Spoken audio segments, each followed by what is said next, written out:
ঝামেলাটা পাকাইছে আসলে যখন আমাদের উপদেষ্টা পরিষদ মণ্ডলে নাহিদ ইসলাম এবং আসিফ মাহমুদ এই দুজন উপদেষ্টা হিসাবে তারা দায়িত্ব পেল। তো যখন যেই পোস্টের মধ্যে টাকা আছে, ক্ষমতা আছে, প্রটেকশন আছে, সম্মান আছে, সেই জায়গাটা নিয়ে বাকিদের জেলাসি আসবেই।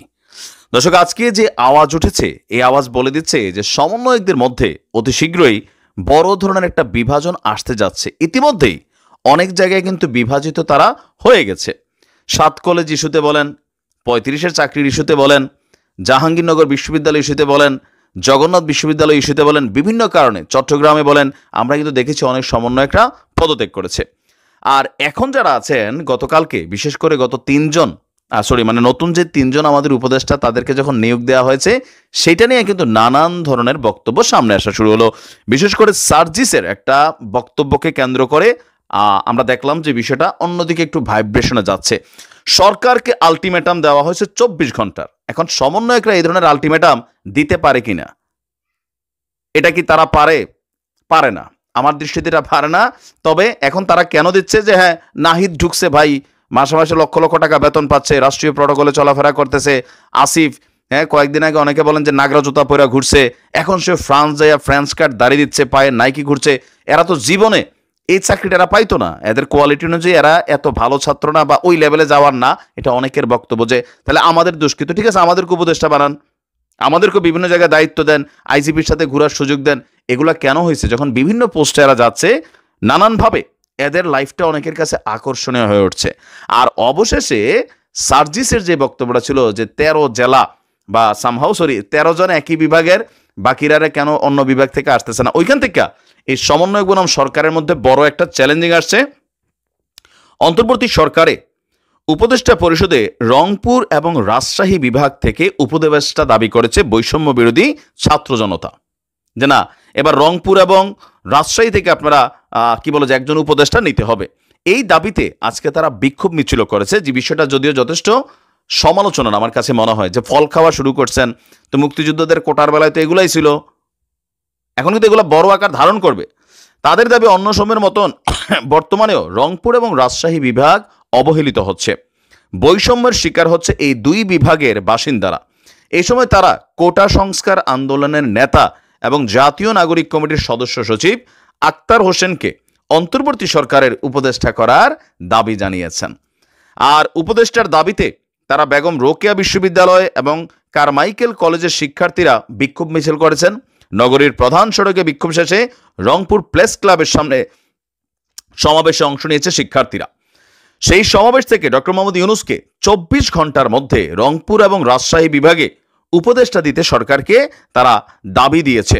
বেঁধে দেওয়ার সময়ের মধ্যে এই 2 বিভাগ থেকে উপদেষ্টা নিয়োগ না দেওয়া হলে কঠোর আন্দোলনের হুঁশিয়ারি দিয়েছেন। তবে আবার সরকার কোন ভূমিকা নেয় দেখা যাক। ইমরান আহমেদ বলছেন, সমন্বয়ক উত্তরবঙ্গ নিয়ে বারবার টালবাহানা এবার আর সহ্য করা হবে না। আগামী অফিস সময়ের মধ্যে উত্তরবঙ্গ থেকে 24 বিপ্লবের মাস্টারমাইন্ড আক্তার হোসেন ভাইকে উপদেষ্টা পর্ষদে অন্তর্ভুক্ত করা না হলে কঠোর কর্মসূচি আসতে যাচ্ছে। স্বৈরাচার সরকারের মতন বর্তমানেও রংপুরকে বিচ্ছিন্ন করার রূপরেখা করা হচ্ছে বলে তাদের দাবি। আর এখন এই যে এক একজন এক এক জায়গা থেকে উপদেষ্টা হওয়ার দাবি, এটার মেইন বেসিসটা হচ্ছে ছাত্ররা উপদেষ্টা পরিষদে যাওয়া উচিত হয় নাই। এটা আমি প্রথম থেকে বলছি। ইভেন হাতে গোনা ঢাকা বিশ্ববিদ্যালয়ের 4-5 জন সমন্বয়ক ছাড়া বাকি যারা সমন্বয়ক আছেন তারা কিন্তু ওইভাবে সারা বাংলাদেশে ফোকাসড না, হয়তো লোকাল এরিয়াতে চিনে, টেলিভিশন তাদের পিছনে ঘুরে না, আইজিপি সাহেব তাদেরকে চেনে না, সেনাপ্রধান তাদেরকে চিনে না, অথবা ধরেন রাষ্ট্রীয় প্রটোকল, সুযোগ সুবিধা, পরিবার, এখানে ইনকাম অনেক কিছু আছে, সামহাও এগুলো আর কিছু পাচ্ছে না। এখন এই অবস্থানটা সামনে বড় আকার ধারণ করবে। এই যে দাবি দেওয়া উঠতেছে, আমি পাইলাম সে পাইল না কেন। এখন যখন নাহিদের আগে যারা দেখছে যে চপ্পল পরে হাঁটতো, এখন একদম রাষ্ট্রীয় গাড়িতে ঘুরতেছে, এগুলাতে মানুষের মনে হিংসা হচ্ছে, মুখে মুখে বলতেছে না আর কি, ভাই ভাইরে মানে না ভাই। এখানে 5 জন 6 জনের বাহিরে সারা বাংলাদেশে কজন সমন্বয়করে মানুষ চিনে? সম্ভবত 7-8 জন ছাড়া। তো আন্দোলনটা কি 7-8 জনের বেসিস করা হয়েছে বা শুধু ঢাবি বেসিস করা হয়েছে? হয় নাই। 7 কলেজের শিক্ষার্থীরা বিভাজনে চলে গেছে, আশ্বাস দেওয়া লাগতেছে এখন। তো এটা ভালো লক্ষণ না, এটাতে বিপদে পড়তে হবে সরকারকেও, সমন্বয়কদেরকে মাথায় রেখেন। পিপিলিকার পাখা গজায় মরিবার তোড়ে। আজকে যে দৃশ্য আমি দেখলাম, এই ঘটনার পর মনে হলো যে আসলে এদের হয়তো কলিজাটা অনেক বড়, এমনিতেও পশ্চিমাদের সহযোগিতার কারণে এই ঘটনাগুলো করার সুযোগ পায়, অথবা আসলে মাথার মধ্যে একটা সাইকোপ্যাথ টাইপের মেন্টালিটি ছাড়া আসলে সম্ভবত আর কোনো কিছুই নাই। আপনি ভাবতে পারেন যে এই মুহূর্তে এতটা চিপায় পড়ে থাকা চারদিক থেকে, আসলে চিপাই কি ওরা পড়ে আছে নাকি আমরা পড়েছি? আমার কাছে মনে হচ্ছে আমরাই পড়ে আছি ফাইনালি হয়তোবা। আজকে একসাথে চারটা দেশে যেই ঘটনা ঘটিয়েছে ইসলি, সেটা তাদের যুদ্ধের সক্ষমতার পরিচয় দিল নাকি বোকামির পরিচয় দিল, আমি আসলে ঠিক বুঝে উঠতে পারছি না। তবে বিষয়টা অনেকটা প্যাথেটিক। আজকে এই প্রথমবারের মতন গা ওজেজা, সেখানে লেবাননে, সিরিয়াতে, তারপর হচ্ছে আপনার ইয়েমেনে চারটা জায়গায় একসাথে যৌথ হামলা চালিয়েছে। প্রায় 94 জন মানুষ একদিনে শাহাদাত বরণ করেছে। আর আহতের সংখ্যা তো হিসাবই নাই। সম্ভবত বেশ কয়েকদিন যাবৎ বীরদের বিভিন্ন ধরনের অভিযানের বিরুদ্ধে কিছুটা চুপচাপ ছিল আপনার ইসলি। যখন ট্রাম্প ক্ষমতায় আসলেন, ফোনালাপ হলো, দেখলাম যে বেশ কয়েকটা ফোনালাপ হলো। তো আজকে ফাইনালি তারা এই অভিযান শুরু করলো।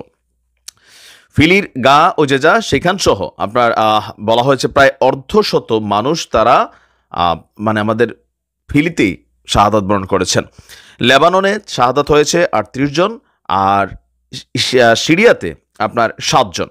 আল জাজিরা বলছে যে ইসলি বাহিনী একসাথে এই 4টি এলাকায় আপনার যুদ্ধ বিমান দিয়ে তারা অভিযান পরিচালনা করেছে। এই পর্যন্ত টোটাল যেই ঘটনার প্রেক্ষাপট, গত 24 ঘন্টায় আপনার এই অভিযানগুলো বিভিন্ন জায়গায় বিভিন্ন ধাপে তারা তাদের যুদ্ধ বিমান এবং ক্ষেপণাস্ত্র নিক্ষেপের মাধ্যমে এই ঘটনাগুলো ঘটিয়েছে। আপনার যদিও এই ঘটনার পর ইসলির সেনাবাহিনী তেমন কোনো স্টেটমেন্ট দেয়নি, বাট হিজুরা বলছে যে আজকে যে ঘটনা ঘটেছে, লেবানন জুড়ে যে ব্যাপক বিমান হামলা হয়েছে তার দাঁত ভাঙা জবাব দিবে লেবাননের হিজুরা। অপরদিকে সিরিয়া তো আপনারা জানেন যে মার্কিন যুক্তরাষ্ট্রের যে একটা সামরিক ঘাঁটি ছিল, সেই ঘাঁটি সম্ভবত খুব দ্রুতই সেখান থেকে সরে যাবে। তো সেইখানে থাকা ইসলির সামরিক বাহিনী, মার্কিন বাহিনী যৌথভাবে সম্ভবত ওই অভিযানটা তারা চালিয়েছে। আর লেবাননে চালিয়েছে তারা। আর গা ও জেজা, সেইখানে তো তাদের একটা বড় ধরনের টিম আগে থেকেই অবস্থান করছে।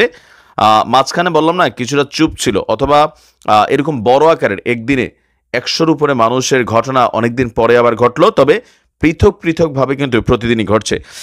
আর আমরা দেখছি যে আপনার সিরিয়ার প্রতিরক্ষা মন্ত্রণালয় বলছে রাজধানী দামেস্কের একটি আবাসিক ভবনে আপনার ইসলি বাহিনী বিমান থেকে বোমা নিক্ষেপ করেছে। আর এতে সেখানে অনেকগুলো মানুষের কি বলা যে প্রাণ গিয়েছে। বলা হচ্ছে যে একটা সামরিক শক্তি যেটা এইভাবে জেগে উঠেছে, সেই শক্তির চূড়ান্ত পরাজয় হবে। আর এই চূড়ান্ত পরাজয় বীররা নিজেদের হাতেই নিশ্চিত করবে। প্রত্যেকটা রাষ্ট্র, আমাদের যারা আছেন বীরদের টিম, হিজু, বীর, তারপর সিরিয়া, ইয়েমেন, প্রত্যেকেই আলাদা আলাদা এই ঘটনাগুলোর জন্য কিন্তু আজকে পৃথক বিবৃতি দিয়েছেন। প্রত্যেকেরই বক্তব্য এক, যে এর দাঁত ভাঙা জবাব দিবে।